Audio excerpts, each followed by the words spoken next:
आज हम पढ़ाएंगे ऋग वैदिक काल। जैसे ऋग वैदिक काल में हुआ था क्या, इसमें लोग थे, आर्य थे, और आर्य श्रेष्ठ को कहते हैं। और आर्य कहाँ से आए थे? तो अफगानिस्तान और पाकिस्तान से आए थे। अफगानिस्तान था और राजस्थान था।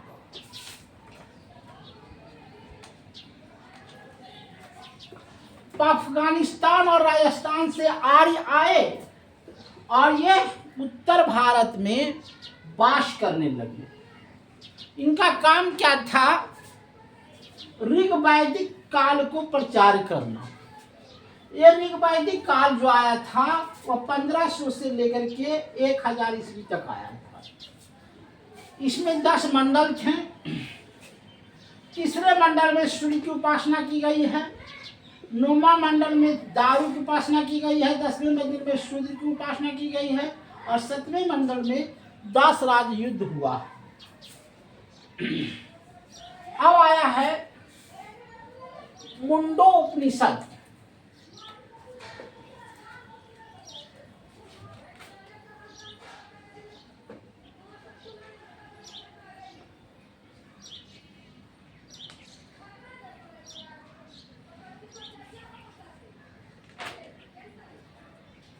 आरण्य बस इसको देखा लेते हैं।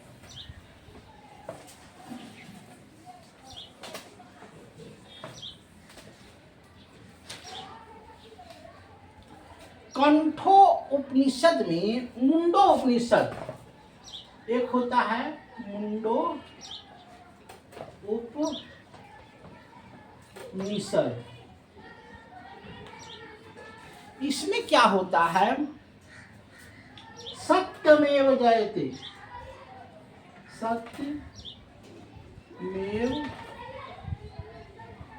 जयते।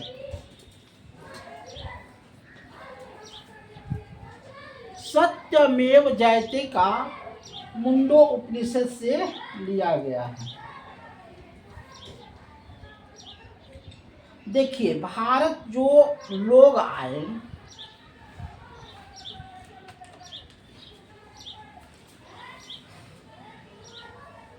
हेरोडोंटा,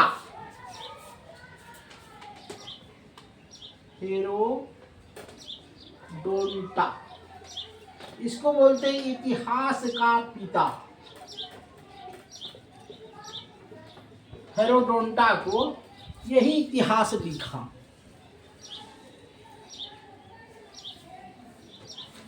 एक आया था मेगास्थनीज। क्या नाम था? मेगास्थनीज।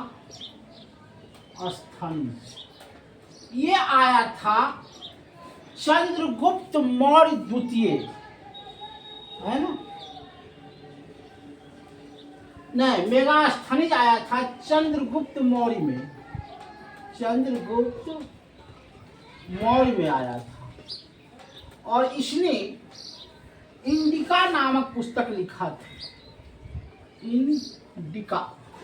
इंडिका मतलब होता है इंडिया। पहले बोलते थे इंडिया, तो पहले बोलते थे इंडिका, अब बोलते हैं इंडिया। तो इंडिका नामक ये पुस्तक लिखा था। दूसरा आया फरहान।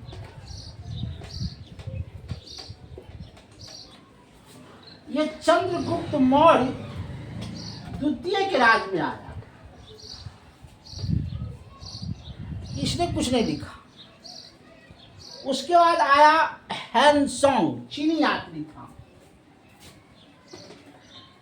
हैनसोंग ये चीनी यात्री था। ये क्या किया? नालंदा को जलते हुए लिखा। नालंदा जो था ना, उसको कैसे जला है इसने वर्णन किया है। 6 महीना तक नालंदा का खंडहर जलते रहा। और उसमें किताब जलते रहे। वहाँ के वेदाचार्य को मारा गया, और कोई नहीं मारा, बख्तियार खिलजी ने मारा।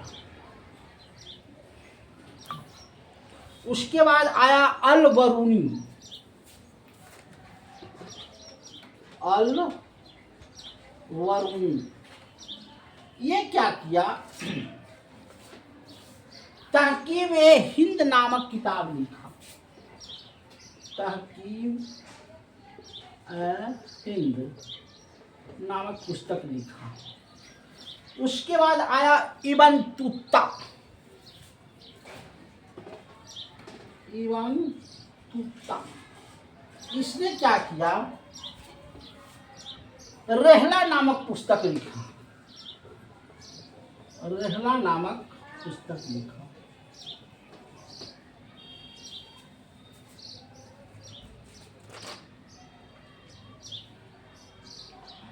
मार्को पोल 13वीं शताब्दी में भारत आया।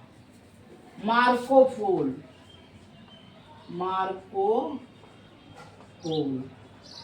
कब आया, तो 13वीं शताब्दी में।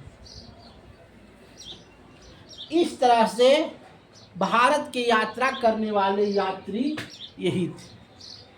फिर से पढ़ लीजिए। मेगास्थनीज आया, चंद्रगुप्त मौर्य हिंदी का पुस्तक लिखा। फरहान आया, चंद्रगुप्त द्वितीय। हेनसोंग आया, चीनी यात्री नालंदा खंडहर को जलते देखा। अल बुरूनी आया, तहकीम हिंद लिखा। इब्न तुत्ता आया, रहला पुस्तक लिखा। और मार्को पोल 13वीं शताब्दी में आया। अब आता है प्रागैतिहासिक काल। पढ़ते जाइएगा, समझते जाइएगा।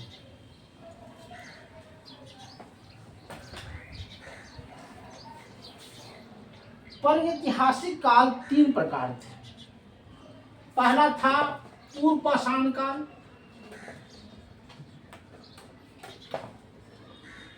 दूसरा था मध्य पाषाण काल, और तीसरा था नव पाषाण काल।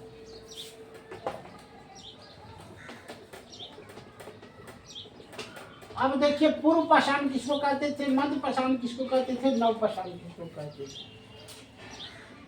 पूर्व पाषाण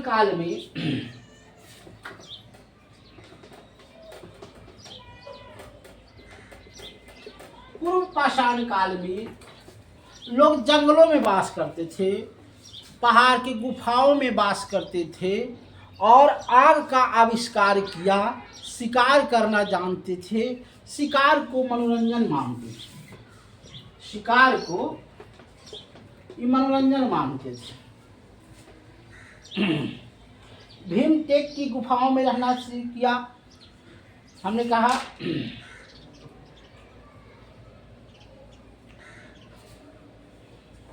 अब आया उत्तर वैदिक काल।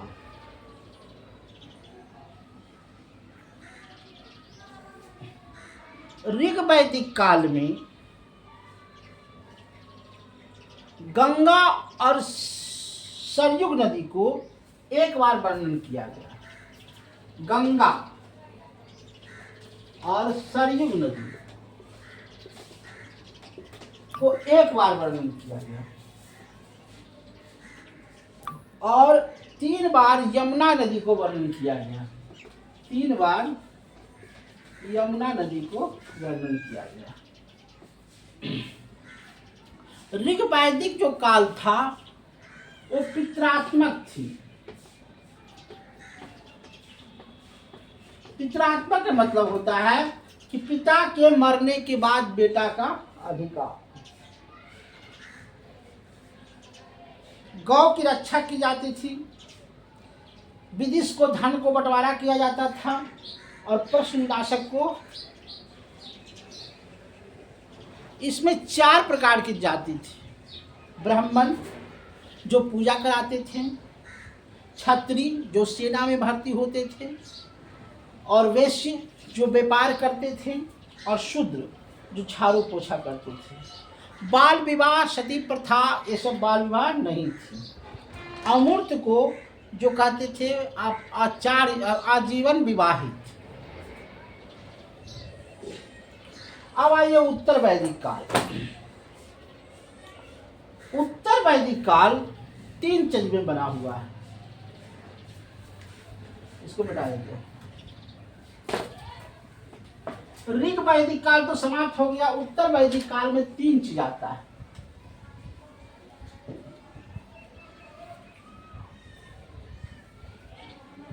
उत्तर वैदिक काल में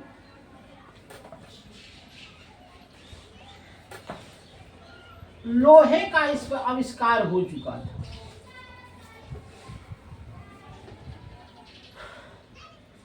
पक्के ईंटे थे और धीरे धीरे व्यवस्था 16 महाजन में बर्थ हो रहे थे। पहला था अंग देश का राजा चंपा, भागलपुर और पटना। कुशीनगर, वाराणसी उत्तर प्रदेश। कौशल, श्रवावती पूर्वी प्रदेश। आर्यावंती उज्जैन मालवा। बज्जी वैशाली मुजफ्फरपुर। माल्य कुशीनगर गोरखपुर।